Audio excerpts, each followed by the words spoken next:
کربلا کی جنگ جو 10 اکتوبر 680 عیسوی میں لڑی گئی تھی، اسلامی تاریخ کے سب سے دلخراش اور اہم واقعات میں سے ایک ہے، خاص طور پر شیعہ مسلمانوں کے لیے۔ یہ صرف ایک جنگ نہیں بلکہ انتہائی قربانی، بہادری اور اٹل ایمان کی کہانی ہے۔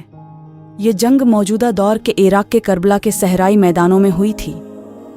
اس دلخراش واقعے کے مرکزی کردار حسین ابن علی، جو پیغمبر محمد کے نواسے تھے، اور اموی خلیفہ یزید ابن معاویہ کی فوجیں تھیں۔ حسین نے یزید کے سامنے وفاداری کی بیعت کرنے سے انکار کر دیا، جسے وہ ظالم اور بدعنوان حکمران سمجھتے تھے۔ اس کے بجائے حسین نے انصاف، حق اور دینداری کا ساتھ دیا۔ وہ اپنے خاندان اور وفادار ساتھیوں کے ایک چھوٹے سے گروہ کے ساتھ مکہ سے کوفہ کی طرف روانہ ہوئے، جہاں کے لوگوں نے ان کی قیادت کا مطالبہ کیا تھا۔ تاہم یزید کی فوجوں نے حسین کے قافلے کو کربلا کے صحرا میں روک دیا۔ حسین اور ان کے ساتھی، جن میں خواتین اور بچے بھی شامل تھے، کو گھیر لیا گیا اور انہیں فرات ندی تک پہنچنے سے روک دیا گیا، جس سے انہیں شدید پیاس اور تکلیف کا سامنا کرنا پڑا۔ محرم کی 10ویں تاریخ کو، جسے عاشورہ کہا جاتا ہے، جنگ شروع ہوئی۔ بھاری تعداد میں ہونے کے باوجود حسین کے خیمے نے غیر معمولی بہادری اور ہمت کا مظاہرہ کیا۔ حسین کے جانب کے جنگجو بہادری سے لڑے، یہ جانتے ہوئے کہ وہ یقینی موت کا سامنا کر رہے ہیں۔ جنگ کے حالات میں سخت ہاتھوں کی لڑائی کا ذکر ہے، جس میں حسین کے کئی ساتھی، جن میں ان کے قریبی رشتہ دار بھی شامل تھے، ایک ایک کر کے شہید ہو گئے۔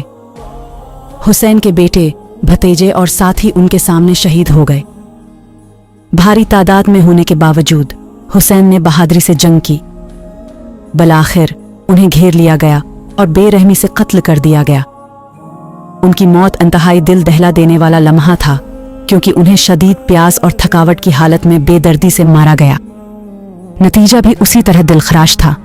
حسین کے خاندان کی خواتین اور بچوں کو قید کر لیا گیا اور کوفہ اور دمشق کی سڑکوں پر گھمایا گیا۔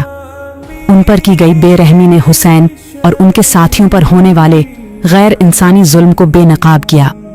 کربلا کی جنگ صرف ایک دلخراش واقعے کی کہانی نہیں ہے، بلکہ ظلم اور جبر کے خلاف جدوجہد کی ایک طاقتور علامت ہے۔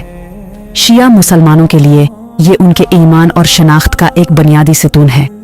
عاشورہ کی یاد میں ماتم کی رسومات، جلوس اور جنگ کی تجدید شامل ہیں، جو حسین کی قربانی کی یاد کو زندہ رکھتے ہیں۔ کربلا کی کہانی مذہبی حدود سے ماورا ہے اور کسی بھی شخص کے ساتھ ہم آہنگ ہوتی ہے جو انصاف، قربانی اور جبر کے خلاف کھڑے ہونے کو اہمیت دیتا ہے، چاہے حالات کیسے بھی ہوں۔